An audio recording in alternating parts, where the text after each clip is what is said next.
Well, hello again, everyone. Welcome to the News Project Live. I'm Andrew McKeever, the news director at GNAT-TV's News Project. And once again, it's my pleasure to be back with you for a few minutes here on Friday, October 2nd, to pass along a few headline stories that we've been following or will be following as we go forward. Um, Today we're going to start off unusually with a national piece of news, and by now I'm sure just about everybody has heard the word that President Trump and First Lady Melania Trump received a positive test result on a COVID-19 test, which is one more major unexpected development in a presidential campaign and in a year that has had its more than its share of it. But The president and the first lady will be quarantined for 14 days, and that, of course, coming with only, let's see, let me do the math here, 32, I think, more days until the presidential election or the election day on November 3rd creates some questions here.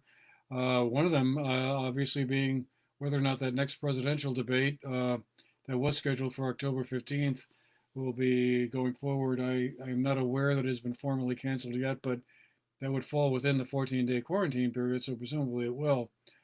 And needless to say, the campaign trail for the president will be a virtual one, if at all, for that quarantine time, we would assume. Anyway, just in case you missed it, I'm sure you probably didn't, but anyway, quite a remarkable story, which is still unfolding and one we'll, I'm sure, all be following. Um, and I guess just an opportunity just to remind us all that this was mentioned several times during the governor's recently, well, actually his press conference is still going on as we're talking here. But a reminder that, now that we're entering into cooler and colder weather as fall arrives and winter not all that far behind, colder weather is going to be having us all go indoors a lot more than maybe we have been the last couple of months during the summer. That makes things like social distancing and wearing masks even more important to keep the spread of the virus as suppressed as possible. So don't get complacent, I guess, is the message the governor had, as well as Health Commissioner Dr. Levine. Certainly good advice for all of us, as well as the get your flu shot recommendation. That's for the regular flu. This is you really don't want to get the flu if you can avoid it. We'll leave it at that for now. Obviously, our focus here is mainly local and statewide stuff, so it's kind of unusual to be talking about a national story, but that just seemed like too big of a story to avoid and not mention at all. Now, turning to our local scene, we've got a few things worth noting. One of them, we'll just start off with select board member from Manchester, Wayne Bell. He's been on the select board there for 20 years, announced his retirement from the board, is going to be stepping down and, well, has stepped down as of Wednesday, September 30th. Kind of a major development. I guess Wayne is hoping to continue as a justice of the peace and stay on the Board of Civil Authority, as well as that recognition of the Unsung Heroes event that he's been involved with for many years. Mr. Bell's term was going to be up for re-election in 2021 next March.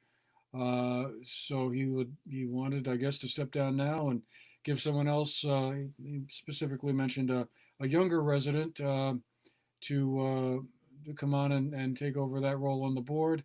Mr. Bell was the vice chair of the board and the second longest serving member on the board. That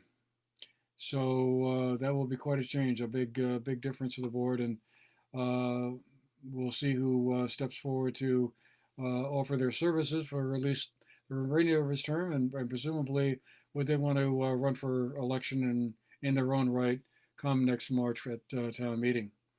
Anyway, it's an interesting time because budget planning season is coming up very soon. We're literally right around the corner, so that person we'll get thrown right into it right off the bat. The other story we've sort of been following is this business of this merger between the Battenkill Valley Supervisory Union and the Southwest Vermont Supervisory Union. Uh, Battenkill Valley Supervisory Union, of course, is the school districts of Arlington and Sandgate. Um, that's been a long-running saga, I guess is one way to put it. There's been a couple of delays, and at one point the BVSU looked like it was going to be merged with the Bennington-Rutland Supervisory Union, which includes Manchester, Sunderland, Dorset, towns up here in the North Shire. But the State Board of Education decided that the better fit was with the Southwest Vermont Supervisory Union, which is sort of a Bennington-centric SU. And I guess, yeah, well, the BVSU folks were hoping that they would be getting another delay because of the COVID-19 situation and all the work that education folks have had to go through adapting to the changed conditions that the coronavirus presented. But the State Board of Education and the Agency of Education said no, it's already been delayed twice before. They didn't want to see it delayed again. And so therefore, I guess the plan is to go forward and have the BVSU absorbed into the SVSU as of next July 1st in 2021. Whether or not that's the last word in the story, I guess we'll have to wait and see. But anyway, certainly an interesting state of affairs there going on. We'll be continuing to follow that and see how that goes, and hopefully that they'll be able to make that happen. One other kind of news note that came up, we found out actually last at the governor's Tuesday press conference. As some of you may have heard, back last August, the governor announced that $12 million was going to be available for setting up childcare hubs for after-school childcare centers, various locations around the state, to help out working parents who needed to have their kids looked after, I guess, from 3 to 5 or 6 or so. And one is going to be opening up in Manchester at the Park House at the Dana Thompson Rec Park. Not open yet, but pretty soon. We are going to be putting together a news segment about that. I have a discussion planned with the lady who's going to be running that program for later this afternoon, Jackie Myers, who already runs a facility down in Shaftesbury, I believe, is going to be operating that facility in Manchester, and we'll certainly be following that. All of these hubs are being operated under the aegis of Vermont After School, which is a private nonprofit. They partner with the Vermont Department of Children and Families and Let's Grow Kids. So it'll be a way to how to help out hard-pressed working parents who are trying very hard to balance work and overseeing their kids at school. So we stay tuned on that. More to come.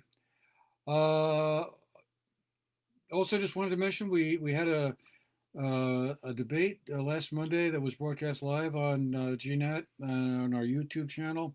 It's on our website. I think it was also on our Facebook page as well. We had a discussion between the two incumbent representatives in the Bennington 4 district, which includes Manchester, Arlington, Sandgate, and a part of Sunderland. The two incumbent representatives are Cynthia Browning and Kathleen James, and they were joined by Seth Bongartz, who's running together with Kathleen James as a team. We discussed a wide range of topics: broadband, Act 250, the pandemic, the state's economy, affordable housing, and many more. If you missed it the first time around, you can catch it on our website, GNAT-TV.org. It'll be up there for a while. And I also wanted to mention that next Wednesday, That will be October 7th at 4 p.m. We'll be holding a debate between the candidates who are in the running for the 2 state Senate seats for Bennington County. The incumbent office holders, Senators Dick Sears and Brian Campion, will be part of our panel. They'll be joined by 2 Republican challengers, Michael Hall and Meg Hansen, and independent candidate Kevin Hoyt. I'm sure that's going to be an interesting conversation. It'll run for about 2 hours, I believe, and we'll get to hear their views on some of those same issues and maybe a few others as well. But I'm sure it'll be an informative discussion. So if you can make the time at 4 o'clock then next Wednesday, we'll be glad to have you join in.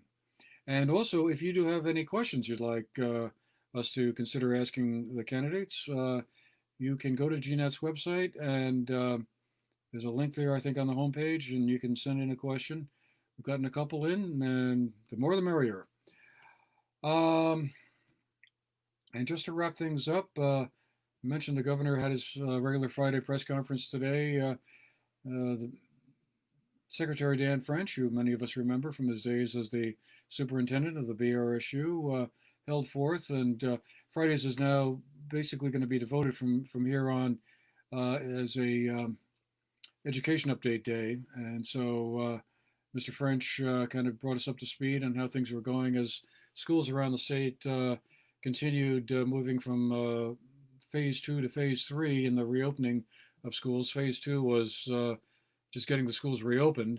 Phase 3 is how they're going to sort of have more flexibility to offer in-person instruction, and how that's been going. And I guess the word is so far so good. Low levels of infection rates and positive test results. Athletic events have now resumed. But again, as we said earlier, complacency is not the watchword here at all. There are other parts of the country and also nearby in Quebec and Canada that are seeing an uptick in infections, probably seasonally related. So the need to stay vigilant is still very important. But basically, so far that conversion from step 2 to step 3 seems to be going pretty well, according to Secretary French, and let's hope that continues. One last thing, but for some people, this will be probably the most important thing I may have said. The Department of Motor Vehicles is reopening its office in Bennington, I should say, for in-person assistance. Up to now, if you needed to get a new driver's license or some assistance from the DMV, that was a phone call or online work. But now, if you make an appointment, that's the catch. You just can't just sort of drop in out of the blue. Make an appointment. You can have your motor vehicle registration or driver's license needs attended to. So I guess that'll do it for today. Hope you all have a great weekend going forward. And like we usually say at the end of all of these, please stay safe. Okay, this has been the News Project Live for GNAT-TV. Andrew McKeever, the news director. Been a pleasure being with you. Have a good one.